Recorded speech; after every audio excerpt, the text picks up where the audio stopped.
Hey everyone, welcome back to the channel. Today, I want to share a story, a legend that feels more relevant now than ever. It's about a city caught between two worlds. Imagine a place where people are divided.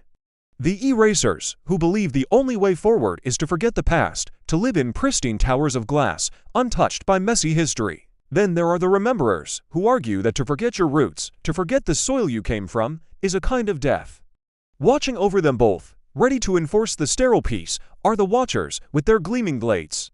Into this tension steps one man. He doesn't shout, but his voice cuts through the noise of the crowd, clear as a bell. "We cannot live only in glass," he says, his eyes holding the memory of a time before, "and we cannot live only in soil. We are both. To forget is death, to remember is pain. But to carry both is to live." His words hit the crowd like a shockwave. The rememberers cheer, feeling seen for the first time. The erasers hesitate, their certainty cracking. Even the watchers' weapons seem to tremble, struck by a sudden doubt. And then, well, this is where the stories diverge. Some say he raised his hands, and brilliant light poured from them, like roots of a tree breaking through solid concrete, a pure, raw force of nature and memory combined. Others tell a more tragic tale, that he threw himself onto the watchers' blades, a sacrifice to ensure that memory itself could take root in the city's heart, watered by his own final act.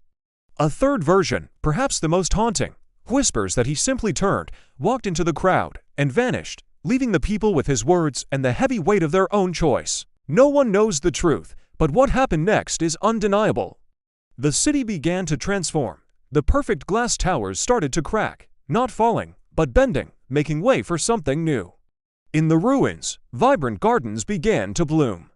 The glowing screens didn't go dark, but now, right beside them, you could see children planting saplings in the broken pavement. The city found a new, chaotic, beautiful balance.